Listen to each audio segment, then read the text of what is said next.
Good afternoon. It's Hello. It's August 27th. So it is 1 week ago you were in surgery. Yeah. Yeah, that's fast.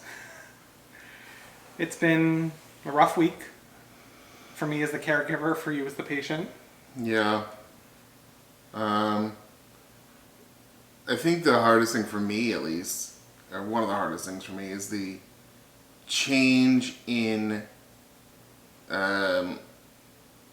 symptoms, and sort of like you just get your bearings to one thing and then, oh, now this is going to be a horrible throbbing sense. It's not pain, but it won't stop throbbing. Yeah, so last week you came home and kind of the pain set in. Yeah. And then a day or two ago, we could start to see the swelling happening around your scalp. Oh, yeah. You were a little black and blue over your right eye. Mm-hmm. And that's when you started complaining about the pressure and the throbbing. So everything under your scalp, basically, is swollen now. Yeah, and I mean, not to minimize it, because I know there are people who would do anything to feel this pain compared to the pain they're under. But, you know, it's hard. It still is, it weighs on you sometimes, because it doesn't, there's rarely times where I'm not feeling something in terms of pain, and, you know, as one medication goes down, the other thing comes up, and then, like we said, right now it's a throbbing sensation more than a pain. But then occasionally I'll get this sharp pain, and it's, you know, it's tough. Mm-hmm. And it may be as simple as literally doing like this and turning my head, and that motion sensation squeezes it, and that hurts. Mm-hmm. So yeah, you keep trying to describe the pain as best you can, and it's not the easiest thing to describe when it's new. No, it's somewhere between a migraine and like a hangover. You know, right now, honestly, it's more. The hardest thing last night I think we dealt with, or I felt for pain-wise, was my glasses are actually too tight because it's so swollen. So there's nothing we can do because it's not like I can put contacts in, and just where the glasses hit are right on like a suture. So like everything, like I can't move my glasses on, and so that's very frustrating because it's hitting two suture areas. Yep. And so it is bumping into them, and that is painful and present. It And doesn't, also, you know. Don't forget, like when I'm looking at you now, you can't tell on camera, I tried to show him a photo. You can see it in the mirror though. You can see the indentation that the glasses leave on top of just like people who wear glasses, I do too, have a normal indentation. You can see the swelling and then the indentation of the glasses on both sides. And so that's frustrating. It's not even the regular pain. Like that's most of the time medicated, and I don't honestly feel it. But it's something simple like we just ate lunch, and I think the chewing sensation after a few days of chewing, it felt like or a few moments of chewing, it was as if I had chewed 5 packs of gum, where it's so worn out. Something simple. So like those are the ones where I can't quite get my glasses to fit.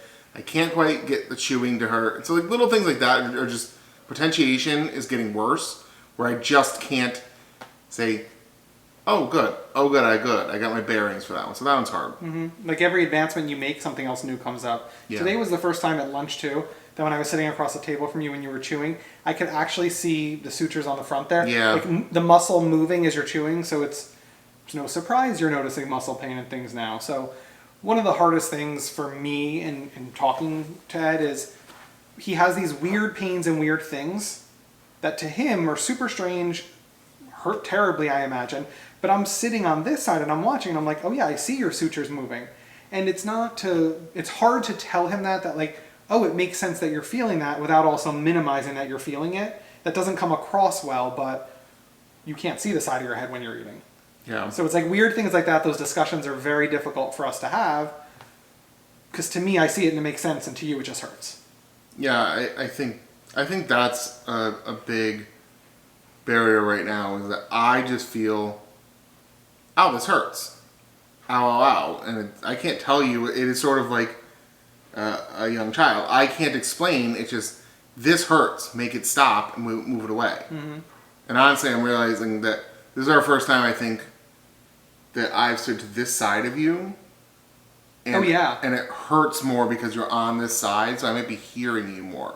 Which is fine, I'm going to do this because it's what you want to sort of know. That makes sense. I hadn't thought about that. I don't think if we watch other videos that I'm not on the other side of you. No, you're right, you are.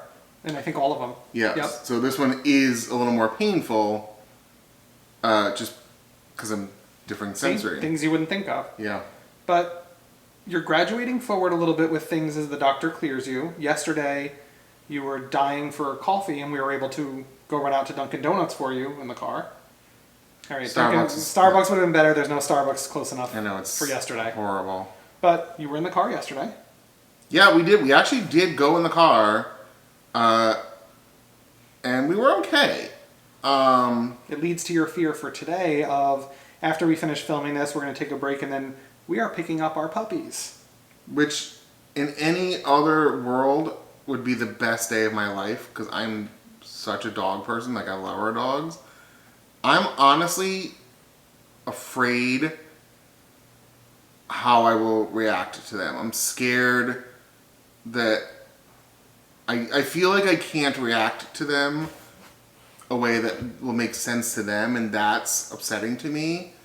That, you know, I might wince, or I might need to actually leave away from them, and I feel like I can't give them 100% because obviously they don't understand it. And I mean, they're not like the craziest dogs, but you know, they're going to be jumping around and playing and being dogs. They haven't seen you in a week either. And I don't know how to. Right now, I can barely take one person, one adult in the room, and even still have to say, no, stop moving, stop making noise. And it's like, the dog doesn't get that. Mm-hmm. So I'm getting very, very anxious that, I mean, eventually it's going to happen that the dogs will come home. But I think I'm more afraid of the pain and my reaction to them. Something you said, well, there were two things you said. One was, you said you're afraid you won't know how to love them the same way. Mm-hmm. And the second thing you said is, we've been blessed by the fact that we have a place to board our dogs, and through all this we've been able to financially not have to worry too much about the fact that they were boarded. Imagine if you came home to an infant, a toddler, dogs that had nowhere to be boarded. All the time, sure. What would we have done in a circumstance different than what we have? We're pretty blessed in what we had to come home with, and that is not common. No, I mean, that is a pretty common problem, actually. Problem, and a common like story in our arc right now is that, you know, we talk about this a lot in our house. Yeah, right now we're lucky that we're here. We're lucky that we're able to do that. We're lucky, you know, but it's still frustrating. Like, I don't know. I've had the dogs for a couple of years. I know how I act with them. That person is not who I am right now. I'm dealing with a real physiological pain, and I'm worried that I won't be able to 100% give them the love that they need from me. And that's upsetting to me. Mm-hmm. And it's going to be hard. And the only way you're going to get past that is to just do it. Which, easy for me to say. I'm the one who can take the dogs for a walk, throw them outside, throw them in another room to get them. Throw them outside. But I can make them be away from you as needed. Sure. We already have, a gate to divide off a part of the house, so they can still have room to roam while Ed can be doing what he needs to do in the other part and still sit on the sofa without them jumping on him. Because there's times where I can't even be near you right now. Pain is... No. Yeah. Where I just need you... I need everything to go away, sensory-wise, because it hurts. For anyone who's ever had a migraine or ever been around anyone who had a migraine, not that... Which thankfully I've never had. No, but your symptoms aren't like that, but your needs are very much of the needs of someone who has, like, sensory. So that's our next step here, but we just got to jump into it. Yeah, I mean, there's a component of me that says, obviously, I love my dogs and I still care about them, and I'm not like going to not be excited to see them.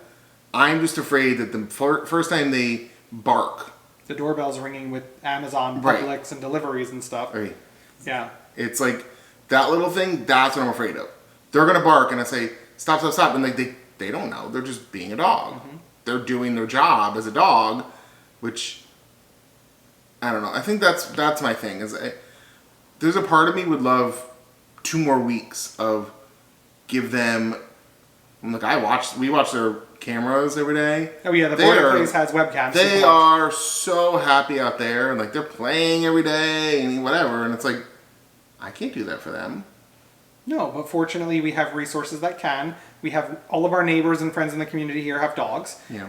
We were literally told to just throw them in anyone's backyard and they'll take care of them as needed. I mean, so we have a fantastic, dog walker. We have, and also, if 2 days from now we need to give them another day off, they'll give them a day there. Yeah, we can bring them back to boarding, Right. even if overnight, whatever you need. I think it is actually probably 40% anxiety. I just don't know, and I don't know what I know, because right now this hurts. Yep. Sitting and talking to you in a quiet room is hurting. So that's sort of what I'm afraid of. That dogs bark. Two dogs bark. We'll find out, and you'll let us know. And if they need to go back to boarding for a night here, a night there, it's an option. Yeah. Sometimes you just have to, take the Band-Aid off and say, all right, let's go. Mm-hmm. And then say, that's what it is now. Is it's time to take the Band-Aid off, even if only for 2 days or whatever. It's it's tough. The other thing that you wanted to keep talking about when I went back through footage is you wanted to tell a little bit about the night in the ICU. You wanted to share it so someone else wouldn't be afraid if it happened to them. So just a reminder, after the surgery... Because I don't remember. Yeah. After the surgery, Ed was taken from the OR recovery to ICU for the night. Mm-hmm. That was their standard protocol. Yep. But every hour they had to wake Ed up and give him, orientation questions to make sure he was still aware of his surroundings, do some physical strength stuff with you. And that was every hour overnight until your MRI the following morning. Mm-hmm. And you had a little bit of challenge with that. You were getting anxious that you couldn't remember. Yes, okay, there we go. I'm sorry. Got it? It's taken me time, and Also, that was immediately following anesthesia. You might actually forget about this stuff, which is why we're doing good. this. That's why we're doing That's this. why we're trying to we wanted to at least get back to it really quickly for people who, may go through this. This was scary. There was, towards the late night, because they obviously take shifts, and the nurse that I was talking to, I started to get very anxious and scared that, wait, this is too much. This is not, no one told me this was happening, that I'm going to lose my language and I'm going to lose my bearings, and and it was very, very scary for a short period of time that night. And I wanted to reach out to Jason, but then I was like, I don't want to upset him, and we don't know what he's facing, and did no one just tell me that I may actually have my bearings completely and may not recover? And I think that was a really scary couple of hours. Thankfully I was in and out. It probably wasn't even as long as I thought it was. The doctors were great. They did, the same thing like they do every single hour, which was going questions and just getting bearings on me. But I was scared because I think it was the first time the lucidity was probably slipping in, and I was saying, oh, I'm not that person. Mm-hmm. It did not just miraculously come back. It's scary, and I'm scared, and I don't know why I can't get my bearings. And, I believe it doesn't make any sense for Jason to have been the entire night at the hospital. What would he have done, and how could he have cared for me at all the next morning if he didn't go home and sleep? Mm-hmm. That is why you pay for doctors and nurses to care for you. Also, being in tune to you. So right before, some point before this episode was when you asked for your cell phone. Yep. So I had to read the menu, and we knew you couldn't read, and we knew. Overnight, I knew Ed was going to have some sort of anxiety when he started to realize what was going on. And I knew I couldn't come in the middle of the night. That wouldn't have been beneficial. I knew if I called the nurses station, they would have told me you were having anxiety, but you were doing well. So I knew that when your MRI was done at 5 o'clock in the morning, I needed to be there to hear your story and help calm you down. But one of the things that I looked at after is, we get the discharge notes and everything. Even though you weren't able to come up with the answers, none of the nurses that were checking in on you were concerned because contextually you were able to have discussions. Sure. I was probably completely on, some spectrum of someone who just went through brain surgery. You think? And was heavily medicated. But I'd never even been medicated before. Like I'd never spent the night in a hospital before. Also, there was no way you were sleeping in ICU. All the lights are on. You're hooked up to machines. You have the drip going on behind you. Oh, your the blood leg pressure. squeezing. Oh yeah, you had leg pumps because you were just not Everything. allowed So to get like, which is fine. Honestly, you're so disoriented, you don't know. I don't think I knew that it was hitting me until I realized, I don't know what this says. I don't know who said, I don't know why it doesn't make any sense. Obviously, your mind does things, but like, I just thought, oh, I'm gonna be in pain, but I'll be maybe a little groggy, but I'll be fine. Mm-hmm. Obviously, that makes no sense, but that's what I thought. And so suddenly, I don't have my bearings, and I can't have a conversation with you, and I can't go on my phone, and I can't watch the, they asked you if you want to put TV on. I said no, I couldn't read it anyway because my glasses couldn't really go on. And I just remember being very scared that I couldn't decide if it was worth upsetting Jason to tell him that I was scared or letting him sleep. And you did the right thing. Yeah, I did. And I know you want to know even more so why you did the right thing. When I got there while you were down for your MRI, so I went and got myself some breakfast. But as soon as you came back to the room, and as soon as I joined you, boom, boom, boom, boom, boom, everything started happening, getting you ready for discharge. Before your breakfast even arrived after you ordered it, occupational and physical therapy came to the room. Yeah. And we don't need to go into much detail because you've heard about this, but they got him up and walking, checking his strength, his motor skills. All of that was great. They showed me how to use like the belt that we never used to be able to hold you as you were walking as needed. So they walked you around. Occupational therapy was checking your speech. She had you read. That's when we discovered you were not connecting your visual reading to verbal speaking. She also had you read the clock. That's when we discovered at that moment you were able to tell where the hands were on an analog clock, but you couldn't tell which one was which. So you were getting the time. If it was like 9 o'clock, you were telling us it was 1:45. But then we found you could read your cell phone clock. So we're like, all right, digital all the way for you to be able to read that. You don't remember this stuff. It was also so fast. Now it does, but I didn't. So that was super fast. They got you back in and put you in your recliner. So this is the first time you're out of bed now. Who knows? It wasn't even like 24 hours yet because you were discharged before that. But yeah, so they got him into that recliner in the morning. Next thing, room transfer's happening. You're getting moved from ICU over to the regular unit. So it was a very, very, very fast. Yep. So I think one of your dreams came true right in that moment. They said to you, oh, you're in the recliner and you're comfortable? We're going to wheel your recliner down the hallway to the new room. You got to ride in a recliner, reclining chair. So they moved you over to the new room.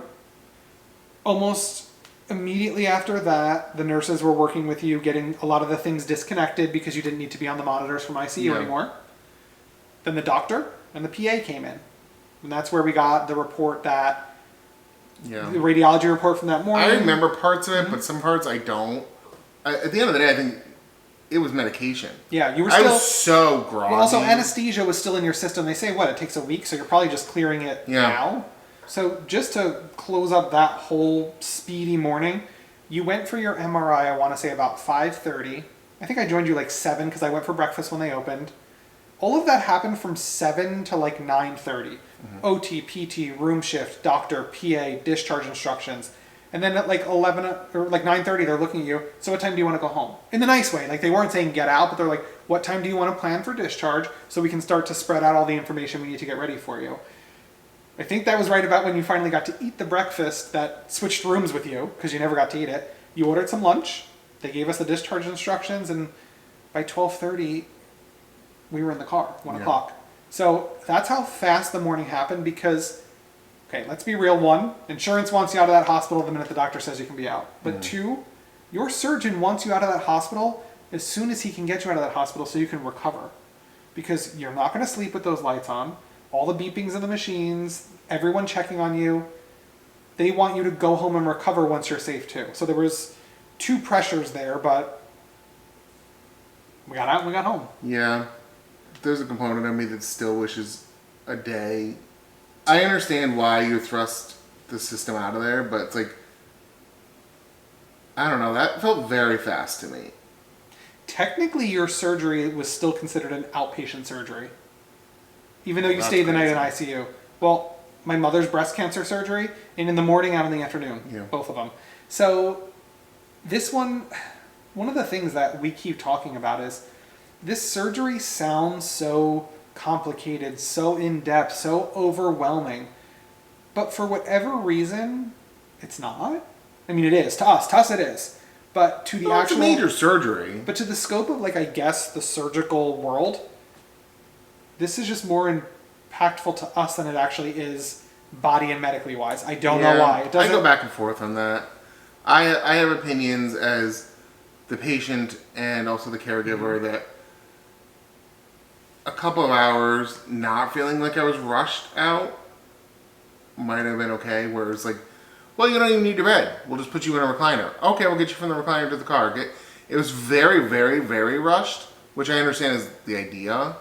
But even when they said to you, "What time would you like to plan?" I don't know. Well, you said now, and we're like, "Well, how about not now?" So Yeah. you were even ready to go out the front door Well, yourself. because I don't know. Because no, you start to feel almost. There was a piece of me that felt like I was feeling pressured to get out, and I was no longer a priority, and I was annoying. And they're just like, "Well, okay, you're done. Everyone does this every day. We do it every day. Go." And I was like, "But what about me? I'm scared and upset." And Now, I want to just also point out, no, the tone and the actual words coming from the nurse that was working with you wasn't that, but we all know our system, and we know that was the case. Like, she was going to be as nice to you as she could and give you as much help as you needed, but at the end of the day, her job was to get you out. she also has 5 million other patients that need help, and that's just the way. No, the I think system you is. might have been her only patient. I No, think she had a couple. Did she? Okay, I was thinking from ICU you were 1-to-1. And they were Because- great. I'll tell you, I had no qualms with any of my nurses that cared for me. It just These are systemic issues. They're Yeah. healthcare system that's what it problems. is. Yep. And it's fast. Like it's fast for fast. Mm-hmm. You know, all of a sudden I felt this little shift within me of I am now an inconvenience and we need to check me off to get to the next one. Mm-hmm. So yeah, I don't know how what I would have wanted could be achieved, but it's kind of like this. I shouldn't have had to take your bandage off, but that was 4 days later. And then the first couple of times I was putting the bacitracin on your suture line, it took me a little while to realize, oh, this goes better if I start to look at his hair as it's growing back in and realize, oh, the hair goes this way and the hair goes this way. I should start at the top and go down the front of your suture and then start at the top and go down the back because it was easier to put the bacitracin on.